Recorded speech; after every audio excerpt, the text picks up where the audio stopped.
पुरुष हे बहुतेक वेळा थोडं आहे, आपोआप बरं होईल म्हणून शरीराच्या इशाऱ्यांकडे दुर्लक्ष करतात. पण काही लक्षणे अशी असतात, की जी वेळीच लक्ष दिली नाही, तर जीवघेणी ठरू शकतात. जसं की छातीत वेदना, दाब, जळजळ हे धोक्याचे संकेत आहेत. छातीत दडपण, जडपणा, डाव्या हातात, मानेत, जबड्यात वेदना, घाम येणं, मळमळ, श्वास घ्यायला त्रास होणं, ही कशाची लक्षणे असू शकतात? तर हार्ट अटॅक किंवा हृदयातील ब्लॉकेजेस. गॅस समजून दुर्लक्ष करतो आणि अचानक मृत्यूचा धोकाही वाढवू शकतो. त्याचप्रमाणे अचानक श्वास घ्यायला त्रास होणं हे कशाचं लक्षण आहे?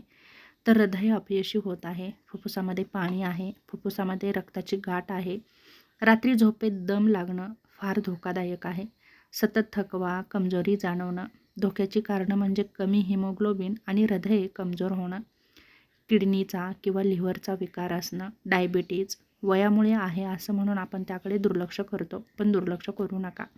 त्याचप्रमाणे लघवीत बदल, लघवी कमी होणं किंवा जळजळ, फेस येणं, रक्त दिसणं, लिव्हर सिरोसिसची ही लक्षणे असू शकतात.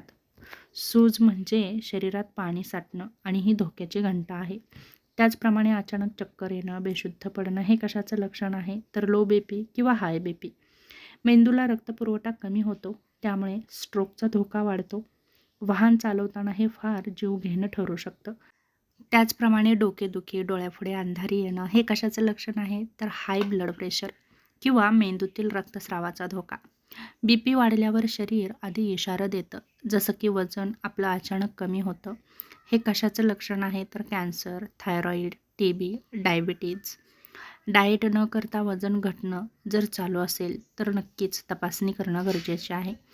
त्याचप्रमाणे लैंगिक कमजोरीही पुरुषांना यामध्ये दिसून येते, तेव्हा याकडे दुर्लक्ष करू नका.